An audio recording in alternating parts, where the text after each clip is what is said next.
Many people say we are holographic, and in that way, energetically, you could change the form. It's like an atom, which is not solid. I know. And even this table and everything is made of atoms. And if you go closely, then nothing is solid. I've heard of people who can walk through walls. I don't know, I can't do it, but I've heard of people, scientists who are people, very legitimately important people in government have told me, we've seen him walk through a wall. I don't know, I wasn't there, but this guy has got credentials, and he's got all the credentials of a scientist, and he said he saw somebody walk through a wall. And I know there's a lot of stuff going on in this world that you would not believe unless you saw it yourself. And then if you see it yourself, I mean really something spectacular, like a person walking through a wall or something, if you saw it yourself and you talk with that person who just walked through the wall. Or if you saw somebody shapeshift. Well, of course. But if you saw that yourself, then I would say, well, how do you prove that? You would say to me, I don't need to prove it. I was there. I don't care if you believe me or not. I'm just honoring you by being here to talk to you and tell you. If you don't believe me, I don't care. I know what I saw. How about mind control? Mind control is overwhelmingly obvious. It's everywhere. All kinds of mind control, not just the old Mickey Mouse back in the 1950s with the MK Ultra? Yeah, the MK Ultra, but I'm not talking about that. I'm talking about something far, far more serious. All kinds of electrical interference with the human brain, because your mind, your brain is like a computer, and your spine is carrying an electrical force field to move your body. But our scientists have been talking ever since Nikola Tesla. Tesla talked about the human body being a computer and an electrical force field. And so if you're smart like Tesla, I'm not, but if you're smart like him, you might figure out a way to manipulate your electrical force field. Well, we now know they can do that. We now know that they can see you at night. We have cameras that can see you at night. If you're out in the jungle, they can see you moving. Night vision? Night vision is one thing, but there are highly technical military instruments that can see a human in a dark forest, totally black, but they can see the human. And they can see him walking. Why? Because your body is giving off an electrical field. And this camera is designed to pick up that electrical field. So in the military, if you're out at night, totally dark at night, and you're moving around, but you can see other humans. They don't know that you're seeing them, but you can see them, how many there are. Can they also look through walls? Absolutely, I think so. Mm-hmm. You have to understand that your particular religion is based on where you were born. If you were born in Africa, then you would have a certain concept and idea about God and the theology and religion, unless, of course, you were born in the Yukon. And now, as a Eskimo, you have your idea about God and theology and who runs the universe, unless, of course, you were born in Russia. Now you would have the Russian Orthodox idea about God, etc., unless, of course, you happen to be born in China. So the idea, the point I'm making is that whatever it is you believe is only because of where you happen to have been born. It doesn't mean you know the whole universe and know anything. It just means that's what you believe, because the people you hung around with, you were... Indoctrination, more so than just brainwash or mind control. I had a compartmentalization. I had a man on the national level in America, at the very top in America, one of the top people in this country that you would not even suspect that I know. And he told me, he said, Jordan, I'm a Jew. I was born a Jew, and so that's who I am. I'm a Jew. But I don't know if the religion's right. I don't know. That's not what I do. I do something else. I'm in government.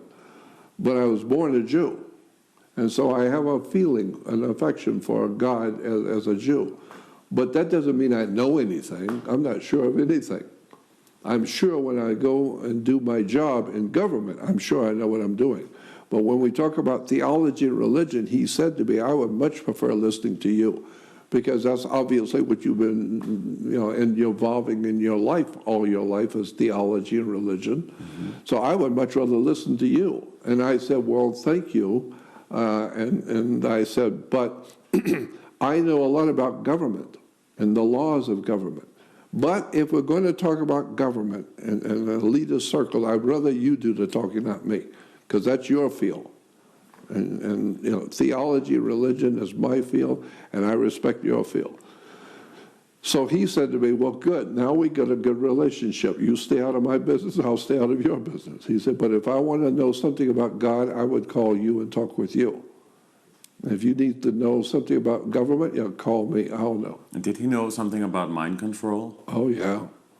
Yeah. And what did he say? Well, his position in government was so high up that I'm not about to tell you who he was. No. But he was well aware of how the technology works to control. And here's one thing you need to know about mind control, is that when we talk about magic, magic to most people is the magician doing his magical stuff with the cards and all that. That's not magic. That's not, in fact, magic. That's sleight of hand. That's being crafty and clever. Right. But that's not magic.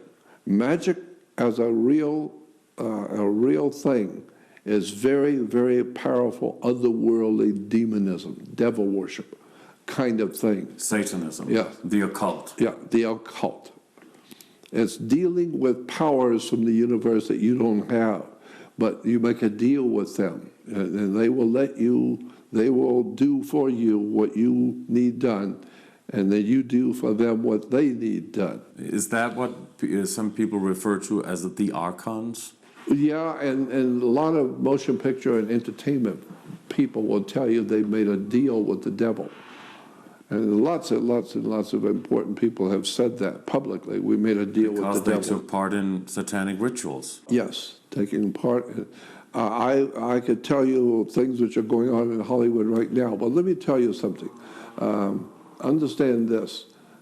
In Europe, before the Roman Empire existed, before Rome, Europe was already dominated by a culture of people. And then Rome came along and overtook it. But there was already a very powerful culture of people in North, East, West, and Southern Europe. And this is where we get our word news: North, East, West, and South, NEWS. And so anything that happens in the North, East, West, or South is news. No, it's the letters make the word news.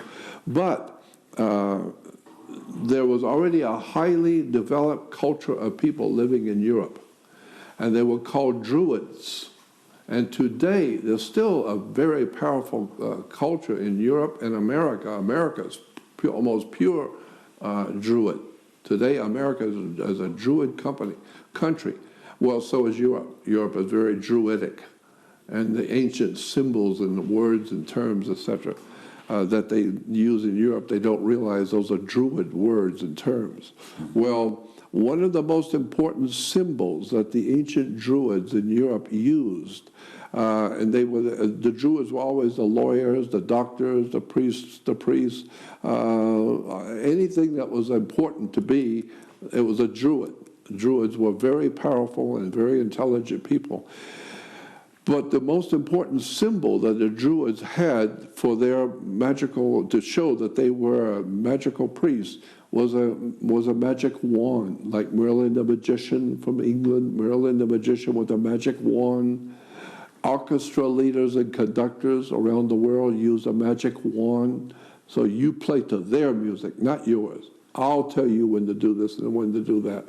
And so the magic wands were always a symbol of Druidic magic, real magic. But magic wands were always made out of the wood of a holly tree. It's made out of Hollywood. Get it? And so today, we Americans are orchestrating magic around the world in Hollywood because it's a Druid symbol. And if you bother to go to the encyclopedias or go on the web and look and put into the web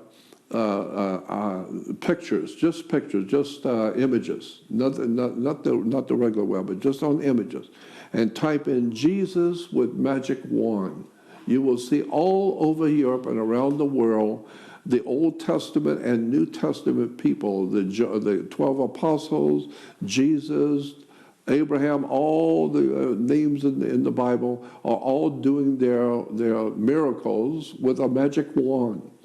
There's all kinds of pictures of Jesus with a magic wand raising the dead and feeding the poor. And the magic wands are made out of the wood of a holly tree. It's made out of Hollywood.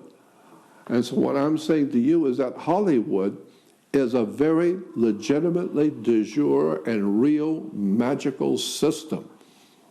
And because of that, you have to do rituals, blood rituals, human sacrifice. There's a very powerful, real, legitimate, not of this world magic. And those people who are running Hollywood are connected to things you don't know anything about. And they have the power now to manipulate the world with motion pictures and television. Who's orchestrating that in Hollywood? All of that is being orchestrated out of Hollywood, but it's not because these people are so clever and resourceful and talented. No, they are connected to a power that is not of this world. They're connected to something going on that you would understand as demonism or devil worship or spirit worship. So actors and singers take part in that? Oh, of course they do. Absolutely. Did you see the movie Eyes Wide Shut? Yes. Yeah. Stanley Kubrick. Yeah, Stanley Kubrick. Stanley Kubrick died shortly after that movie was made. That's What do you know about Eyes Wide Shut and Stanley Kubrick? Well, I just know that, first of all, that big party, that was a satanic mass of some sort, so some sort of a satanic thing. I'm not talking about my influence on you or my influence because I'm a wealthy man and I'm influencing you. No. What's Hollywood is an influence you don't even know is happening. It's not of this world. It causes people to commit suicide. It can cause you to kill someone. Some kind of a other world connection to the human mind and to the human world that we live in is controlling you. If you're involved in Hollywood and you're involved in the motion picture business or in international banking or in the oil industry, the guys at the top who cause things to happen, they're all being manipulated by spirit forces. The Illuminati are humans that are being manipulated by spirit forces. We all, at the lowest level, all the way up to the Illuminati guys at the top, we're all human. And yet, some of us have magnificent powers to do things. We come into the world as a Rockefeller, and we're changing society. But what you don't know is that the human race is being manipulated by a higher power that you can't see. But can we put a name to that higher power? Well, I call it the spirit world. Is that the archons? Yeah, the archons. Yeah. And the Muslims call them the jinn. Yeah, that's exactly right, the jinns. And the Christians call them demons and devils. The Jews call them a different name. So they are spirit beings. Yes, they're spirit beings. And they're not physical. Not physical. They're spirit beings. They can work through reptilians. And some reptilians and other alien species are physical and some are non-physical. That's exactly right. But you need to understand that there is all over the earth a domination of the human family, of humans, by extraterrestrial or other world entities that you can't see. All the world of religion believes that there are spirits out there. God is out there and the angels are out there. That's who actually, in point of fact, runs Hollywood, are those spiritual entities.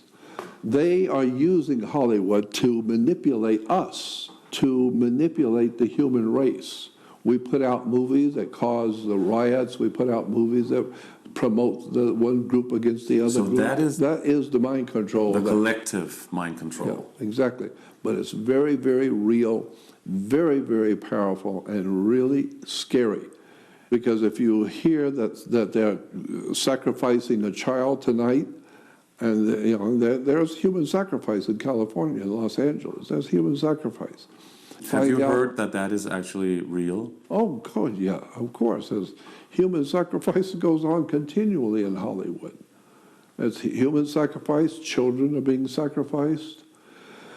Why? It's simple. It's very simple. Because if they are going to help you, they can help you. These spirits have powers and know knowledge and powers and technology you don't know anything about. And they can do things that would just scare you. And you think it's just, God couldn't do this. No, it's not God. It's an extraterrestrial, and he's been around 400 million years, and you haven't. So he knows a lot more about the universe and magic than you do. And so he can come here and look like God to you. I mean, and so if he gives me, if I make a deal with him, I'll give him my body and my life and my soul if you will give to me what I want. I want to be able to do what you do. I want to dazzle people with. But why would you need to sacrifice another human or a child to gain that knowledge? That's because it's always been that way in religion. Anytime you go to a God in any religion and ask for something that he would give you, he wants something back. And so it's always been that way. Why do all the races of the world have gods that they sacrifice to? With that, he's also now, it's like the mafia. It's like underworld organization. You need something bad. You need $1 million bad because your family is going to die. And you go to some big shot in the mob world, and he says, okay, how much you need? I need 500,000 bad. So he said, okay, here's the 500,000. Okay, I give it to you. You wanted that? I give it to you. Now you owe me. You owe me. And when I call you for whatever I call you, you better be here. Because you came to me, I didn't come to you. You came to me and asked for something, I gave it to you. Now you owe me. And you take that lightly, you better think about it. Because you better you say no to the 35,000. You don't ever say no to the guy who's the boss. But a lot of actors can become huge stars without being involved in all of that. Of course, yeah. But I think that even the stars who are not actually taking part in these rituals they are aware. They are aware that when they're told something, you better listen. You know, I don't think that Robert De Niro's are just carefree and do whatever they want, no. But now there just came out a lot of revelations about Harvey Weinstein. Yeah, that didn't faze me at all. It was almost silly. You think that's bad? I can tell you some stories that will turn your hair. Well, why do you think that became such a world phenomenon? I think somebody is trying to unravel that demonic pit back there and do something about cleaning it up or do something about getting rid of it. Somebody on this earth is very powerful. And I think they are tired of all the crap that's going on in Hollywood with the sex and drugs and rituals. But it's women being abused by but you him. know as well as I do that's not even half the story. So is it a feminist agenda? It's a sexual agenda. It has to do with sex for the sake of sex itself.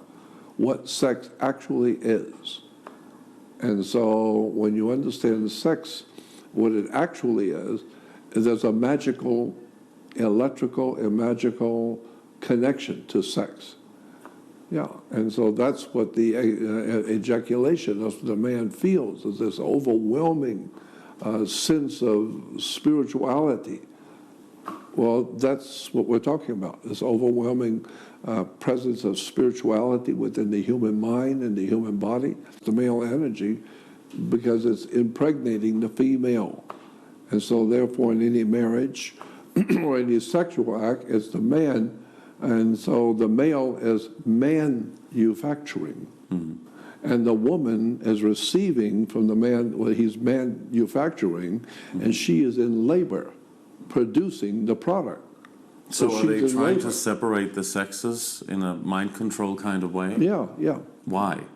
Because of Well, depopulation plan, or Well, because it can be used to wipe out your memory of who you are, and wipe out your memory of who you are, what you've done. There's all kinds of reasons that I can give you for mind control, and you know as well as I do that there's all kinds of reasons for it. I mean, there's organizations like the mafia would like to have mind control over people that they rob and rape and plunder. Governments would like to have mind control so they don't have to deal with all the goofballs out in the street throwing rocks, and that they can control the masses with narcotics, with dope, with a movie, sex, drugs, alcohol, whatever. Give them whatever they want and get them out of here. You know, to pacify them, pacify them. Yeah. to not think in a spiritual way. Right. But what we have known for many, many years, I knew this back in the 50s, that sex is a tool that can be used, that Wilhelm Reich talked about the sexual energy and how it can be used to control humans. It can be used to control women and men, but it's a very ancient, arcane science.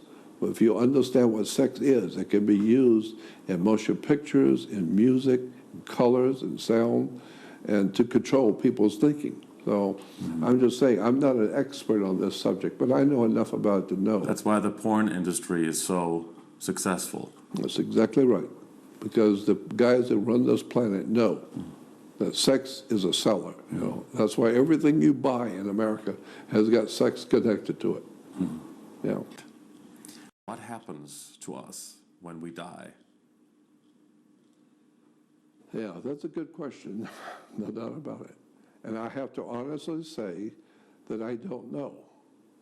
But I'm tending to think that there is something to reincarnation, because all the major religions of the world teach a reincarnation. And it makes sense to me if you are a spirit and living in a human body, a physical body. So the question I asked a long time ago, what are we? Are we a human body that's the home of a spirit living in it? Or were we a spirit to begin with who came into this world and took on a human body? So what are you really? Are you a spirit or are you a physical body? And so now I know. I mean, logic alone tells me that you're a physical body. But I've heard lectures by scientists and doctors who explain what does the brain do? The brain is not what you think it is. If you put a table with 50 brains taken from 50 different people and you just put the brains on the table, you're not going to be able to tell anybody from anybody because all the brains look the same. You don't even know the difference between male and female. They all look the same. So it's all in the soul. It's all in the spirit. That's right. Personality. That's right. Personality is in the spirit world. And the scientist I heard explaining this was a lady scientist, and it was very interesting. She said the question was, what does the brain actually do? And she said, we now know that the brain does only one thing only. It creates and allows for movement. It controls the movement of the brain, the movement of the hands, all of your body functions, where you go, what you're doing. The brain is controlling that. But she said, but where does your creativity, your spiritual self, where does that come from? Your imagination that dreams at night, where does that come from? And she said, we know positively it does not come from the brain. It does not. The brain is physical for the physical body. But you and your spiritual self and who you are and what you think is funny and what you think is evil and what you see and what you believe, that's not in your brain. So if you take the human bodies, male bodies, but cut the heads off and you got 50 male bodies there, you'll never know who that body belonged to.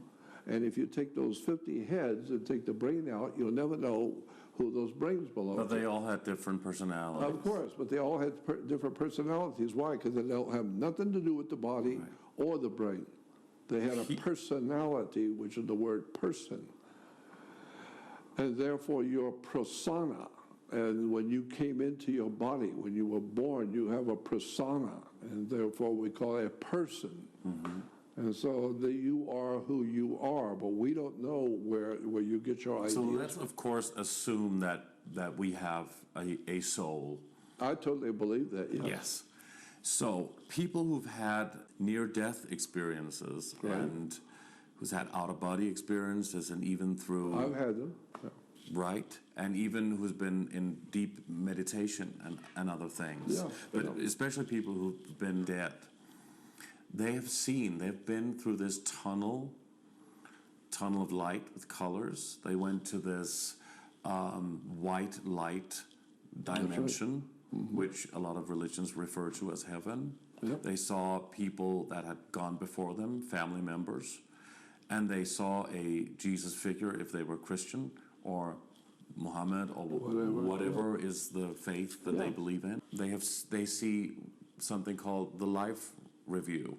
They see everything that they did in their lives. Yep. And then they are asked if they want to correct something or go back in another body with a wiped memory. Yep. So that's reincarnation. The phenomena that we call reincarnation is true. There's no doubt about that. But it's very tricky because we know that there have been many, many hundreds of cases where people, kids, young children, would tell you that they were here 1,000 years ago and that they saw this king do this, and they saw this, they saw that, and they give you, and they tell you exactly where things were and all of that. Memory. And then, yeah, from a memory. And then you find out later on they were right. They went and dug it up and found what they said those kids said was there. And so that obviously they were there. No, that's not obvious that they were there. There may be a soul memory, but it doesn't mean that they were there at all. There may be spirit entities, we call angels, jinns, whatever you want to call these otherworld entities. And maybe these spirits, what we call angels, maybe they were there 500 years ago, and they saw everything going on. And so today we could take a tape recorder or a digital camera and videotape somebody's voice and hear everything they're saying, and forever. You've got them, and when they die, 20 years later, you can still show, and it looks like them talking. It was them. You recorded it. So I'm saying that maybe when we are talking to people who have these wonderful ancient things that have happened to them, no, it didn't happen to you. It happened to one of those archons. It happened to one of those spiritual entities that we call demons, angels, devils, whatever they are, whatever these spirits are, and they are putting that into your mind. Like another form of mind control. Precisely.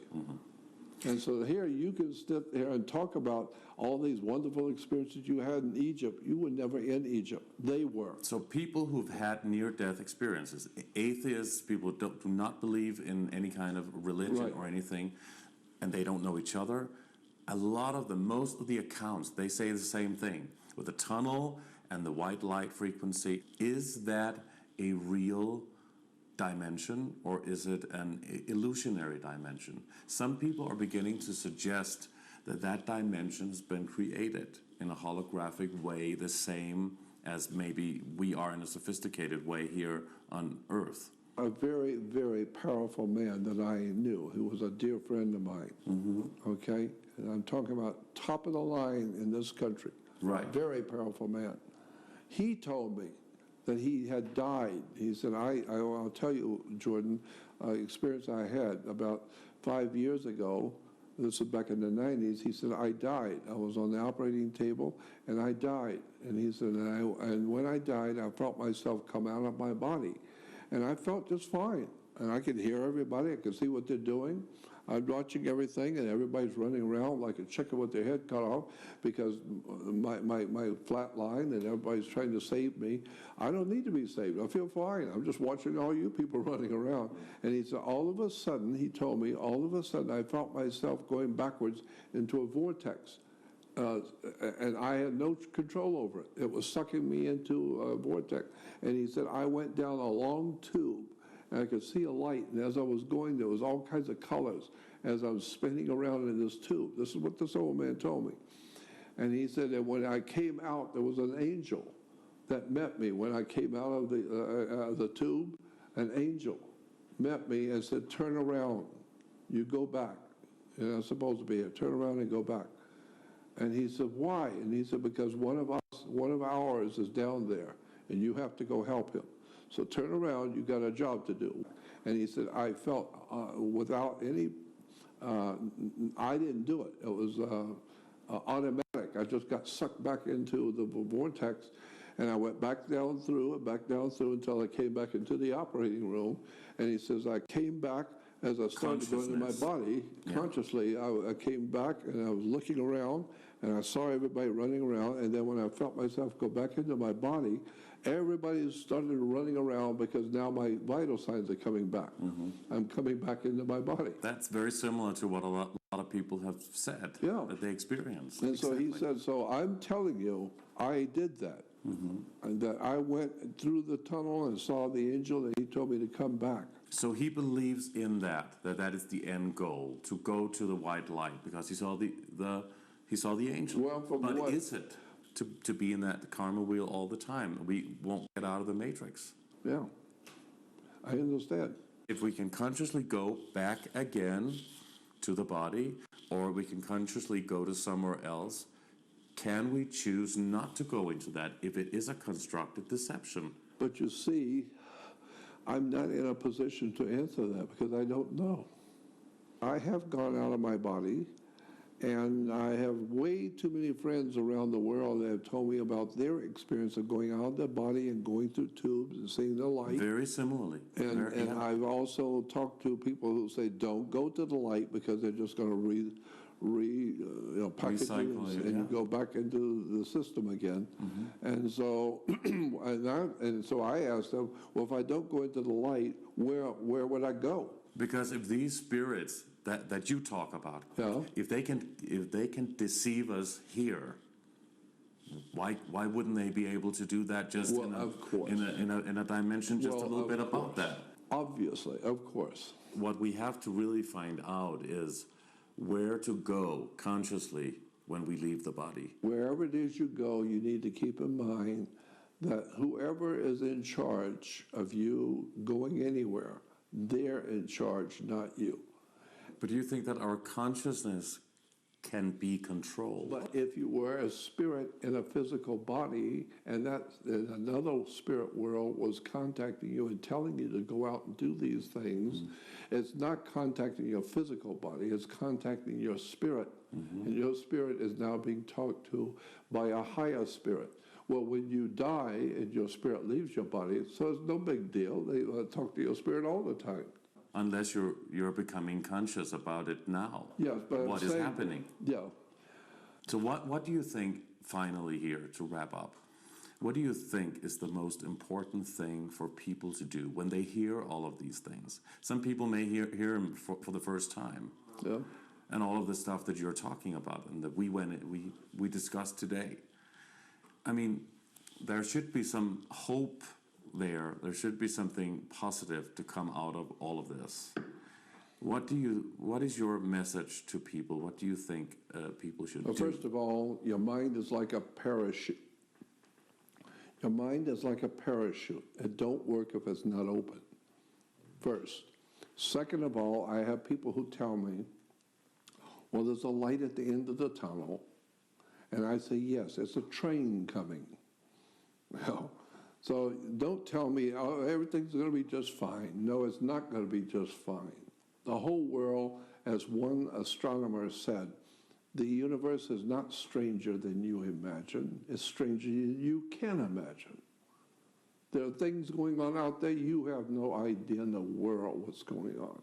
But if we suspect that is true, what is the best thing or the most positive thing that we can do when learning about these things? I think the scripture says, know the truth and the truth will set you free. I think that is a very important point that needs to be made. Open your mind. The world is not what you think it is. I can guarantee you, nothing on this earth works the way you think it does. There's an old term that the world works on smoke and mirrors. Well, when I was a kid, I used to think, what are you talking about, smoke and mirrors? I mean, if you walk out in front of a bus and you get run over, that wasn't smoke and mirrors, that's real. So what are you talking about, the world works on smoke and mirrors? Well, now I understand the term. It means deception. Words and terms and ideas that are told to you when you were growing up, that's not true, but they're deception. And so the world you come up into and grow into is filled with smoke and mirrors, symbolically meaning when you look at something, no, you're looking at yourself as a mirror. And then you look over here to an attorney or an expert to tell you this, and he's telling you something else, a bunch of smoke. What is the best thing we can do? Even when we say the truth will set us free, well, which is right. Yeah. But how can we go on from there? The first thing is first. You need to, for the first time in your life, understand completely what humility means. Because if you're arrogant and you know everything there is to know about everything and you don't need to hear all this other nonsensical stuff, talk audibly to the Great Spirit. I do believe in God. I do believe there is a spirit in the universe. Which is good? Yes, which is good. Well, it's not good. It is just what it is. God says through the prophet Isaiah, I create good, I create evil. I create life, I create death. I create wars and violence, I create peace. I create it all. I'm God and I can do whatever I want to. Sometimes So is there any hope for the human race and for our spirits? I tend to think that the history of the human race has taught us that there's not any hope for the whole human race.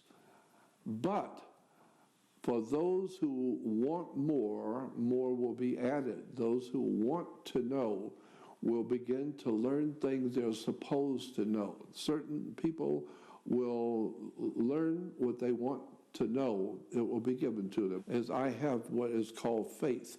But faith is not what Christians think it is. Whatever's supposed to happen, it will. Whatever you're supposed to learn, you will. If you're not supposed to, you won't.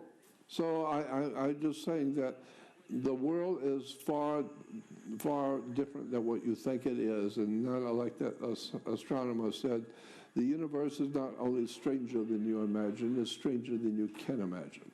There is a world of topics and subjects and things that we could talk about for hours.